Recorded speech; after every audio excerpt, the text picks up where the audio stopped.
Hey guys, this is my 2020 Husqvarna 701 Supermoto.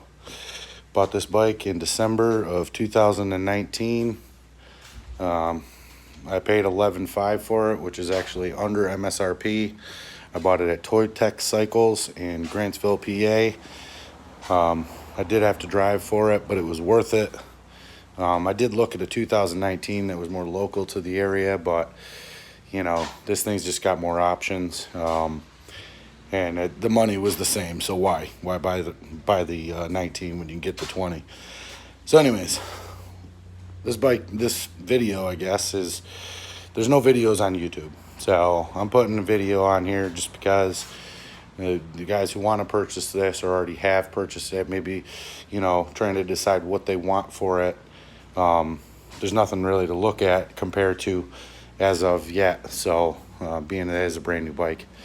So I have some dislikes, but they're very few, so just give you some idea, I guess, of what you have to look forward to if you purchase it, and costs of what it's going to take to put this thing together the way you want, or I guess the way I've got it. Stock headlight's terrible. Cyclops makes this one. It's, I think, 9,000 lumens. LED, $100, worth every penny. I didn't like the stock bark busters, so I did put these tusks on there. I wouldn't buy them again just because they don't line up just right, but it's a tapered bar, I guess, so you just can't get it. But you know, for $60, whatever. ASV shorty lever, worth every penny. You don't need it, but you know, they look fancy. I like it. Anyways, hydraulic clutch, easy pull. Doesn't matter whether you have a shorty lever, but it's unbreakable. Why not? I had a brake lever ordered as well, but it was on back order, so I canceled the order to get the rest of my order. So it's coming. Got rid of the huge mirrors. They were, you know, 1.5 feet tall, right in your face. I didn't like them. I took them off. I got these little, I don't know if you can see that, but little screws off eBay for $3. And you know, obviously the threads are clean if I ever decide I want to put them back on. But I got these from Power Mad. I got them off eBay for $10 or $15. And they work. They're not huge, but they do work. They adjust left to right, you know, and there are, you know, you can see there's a little bit of a, you're going to have some adjustment. I don't want to mess with them because I have them set up the way I ride. Let's see here. That's all for the bars. Full exhaust. You can buy slip-ons all day long, but you will never ever get the sound that you will, or the performance from a slip-on as you will from a full exhaust. This one's a Leo Vince. I got it off eBay for $660, I think, or $700. Worth every penny. The Akrapovics will cost you $1,000, and you know, for a full exhaust, anyways. And some of their cans are the price you pay for a full exhaust. So if you're gonna have to go through, put a power commander on it, and map the bike, you might as well make the most power you can. That's with a full exhaust. So I got this because the stock one just looks like it's a heat shield off a pickup truck. It looked like shit, so I put this one on there. It's carbon fiber from Tecmo. It's $100. They do make a ton of other carbon fiber bits, case savers. They make this pad in carbon fiber, so it just kind of, I guess it looks trick if you do something like that. And this is more of a trick kind of thing, or look. As far as the case savers go, the carbon fiber, again, it's look. They're not really going to save your case. I imagine the carbon fiber is rather thin, so they do make big bulky plastic ones that you can put on here that'll save your cases, but you know, I like the carbon fiber look. I'm gonna try my best not to dump this. Anyway, so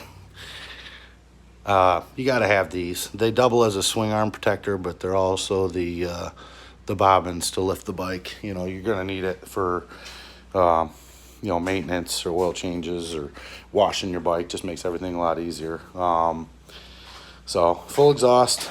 If you do the full exhaust, you gotta do power commander, which is well worth it. Sorry, hang on. Put this down. No storage on this bike at all. So power commander goes back here behind your battery. It's the only place to put it, but it's out of the way. Nothing bad's gonna happen, and you can access it easy enough. It pulls right out. Rottweiler intake, it's loud. You definitely hear it sucking air, but you're making a ton of power. I forget what these dyno at. I want to say it was 80 something, the wheel dyno. After this, the full exhaust and the power commander, which I've never had this particular bike on the dyno. Obviously, it's got 140 miles on it. You don't want to beat the crap out of your bike with that kind of miles on it, but moving forward. Anyways, I got this bag for it from Rottweiler as well. You store your wallet and stuff in there. It's decent size, you know. You fit your whole hand in there.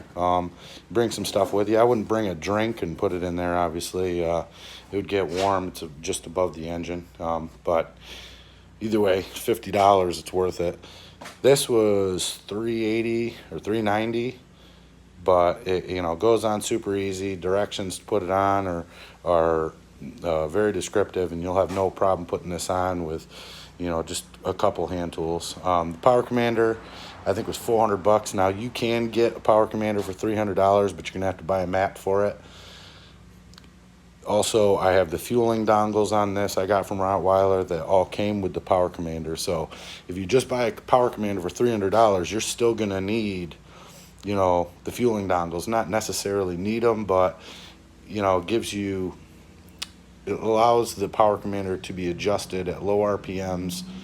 If you don't do the fueling dongles, you're kind of stuck, and your bike's going to be, I don't know if it's lean or rich, but you can't make that adjustment at low RPM. So having the fueling dongles is nice, plus the map. It's all included. So I got this plug and play, ready to go with the fueling dongles. So moving on.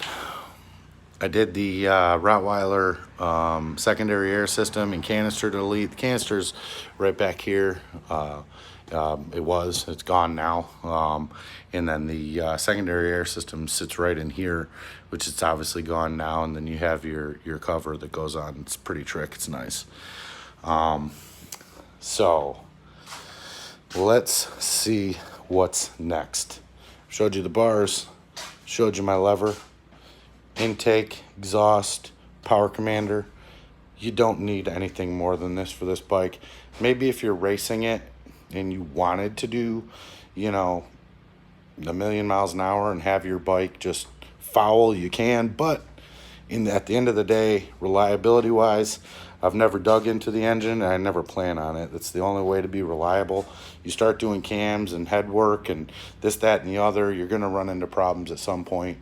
I don't want to have problems. So I didn't do anything. So as far as performance goes, that's what it is. And believe me, it is plenty. You do not need anything more than what it's got on this bike for everyday use, for whether you're riding with your buddies and you guys are all going to go out and just whoop on your bikes.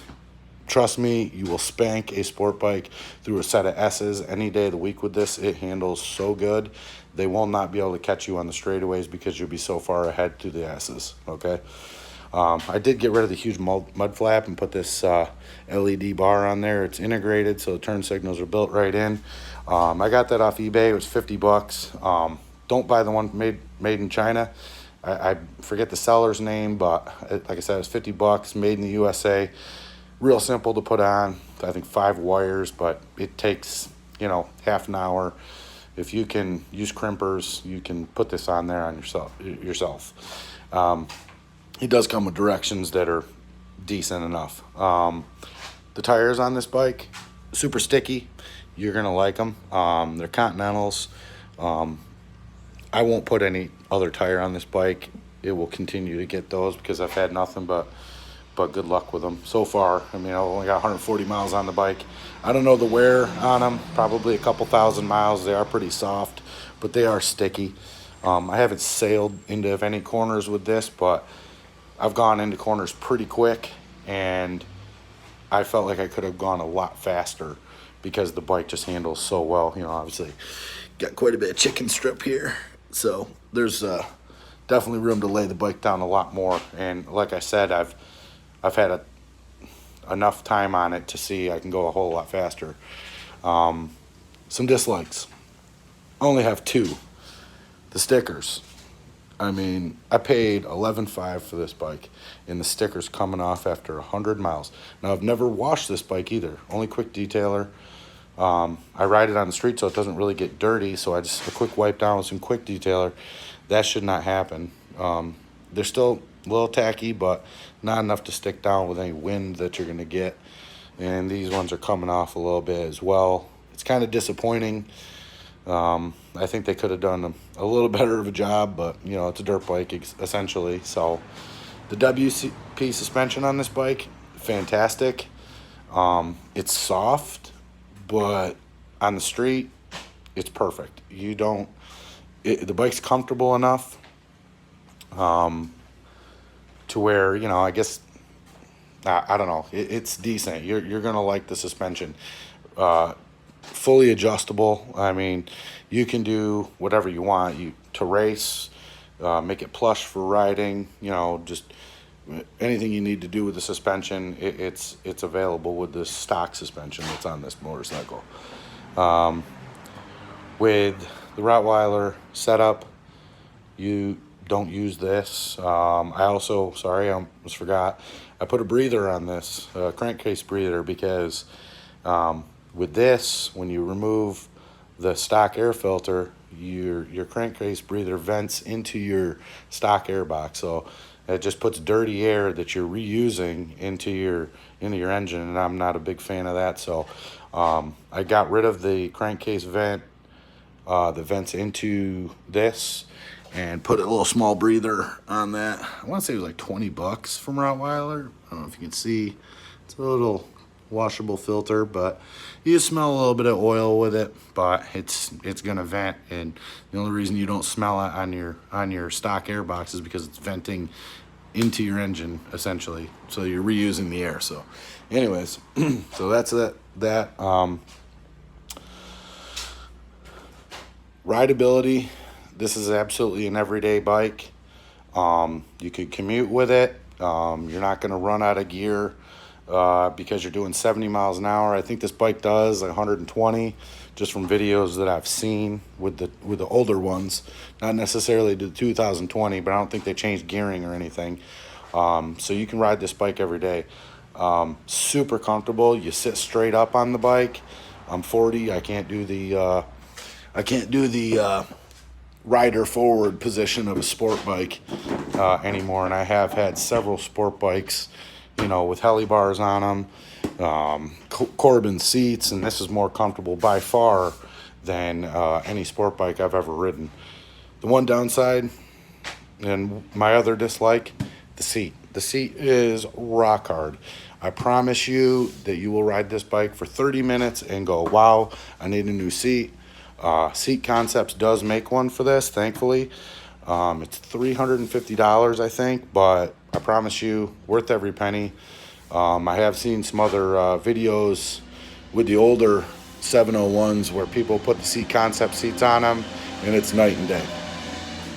I can't speak for the older 701s, but I know this bike came out in 2016, and it was real vibey, I guess. Just with the way they had it set up. They did put a counterbalancer on this, and I believe in 2017, maybe 18. But if you rode sport bikes, you know that they're quite vibey. After 45 minutes or so, your hand starts going numb. I've rode this for a couple hours at a time, and very, very little vibration, to the point where my hand has not gone numb yet, which is a good thing. You know, like I said, if you rode sport bikes, you guys know what I'm talking about. This will be night and day compared to that. So it does come with braided brake lines, so you don't have to upgrade those. Power Commander wiring's all right in here, super easy. I think it took me like a half an hour. I think the hardest thing that I've had to do on this bike, as far as my upgrades go, is probably the SAS delete, and that was super easy. That was like 30 minutes. Everything's extremely easy. I can take any panel off this bike in 5 minutes or less. This is the bike to buy if you want a supermoto.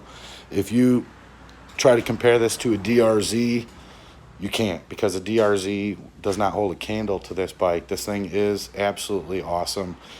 Again, for just everyday riding, or if you're going out with your buddies to go hit the S's or whatever, you'll be in front of the pack for sure. Promise you that. So, but that's it. I mean, it's what it is. It's very nice. I like it a lot. I left these alone. They do the job, I guess. And you know, if you're sitting at a stoplight and you're turning, I just assume the guy who's gonna take off from the light can see me, so I just left these alone. They do make other ones, but maybe I'll get some later. But as of right now, I don't care. ABS, single button to turn that off. So if you want to back it in the corner or whatever, you're gonna have to do that. Traction control here, turn that on and off. You know, there's a little light here, so you're gonna know when it's off. Rider modes, so you have, I don't know which one is which. I think one is going to be full power, two is going to be backed off, and there might be 3 rider modes where if neither one of these lights are illuminated, you know, you have full power, and then you have your beginner mode and your medium mode, whatever. Maybe it's in rain mode or something, whatever you choose, and then there's a map button, which I think that's if you have a map switch with your power commander, you could use it. But I haven't messed with any of this because the bike does only have 140 miles on it. But and I could be wrong on a couple of those things, so don't quote me on that. But all in all, guys, I promise you will not be disappointed with this bike. It's expensive, yeah, but you know what you get is so worth it. The WP suspension, you know, that it's got everything you want. You know, a DRZ doesn't. You know, you can get the KTM in this, but I didn't care for the body work as much. I didn't really like the black because the black shows the scratches, you know, and you're gonna see those every day, you know, and it might bother you. I'm kind of anal about keeping my bikes kind of clean, so you know, I wasn't about that. So anyways, yeah, that's the bike. I hope you guys liked the video. If there's anything I missed, I'm sorry, but that's my bike. Have a good one, guys.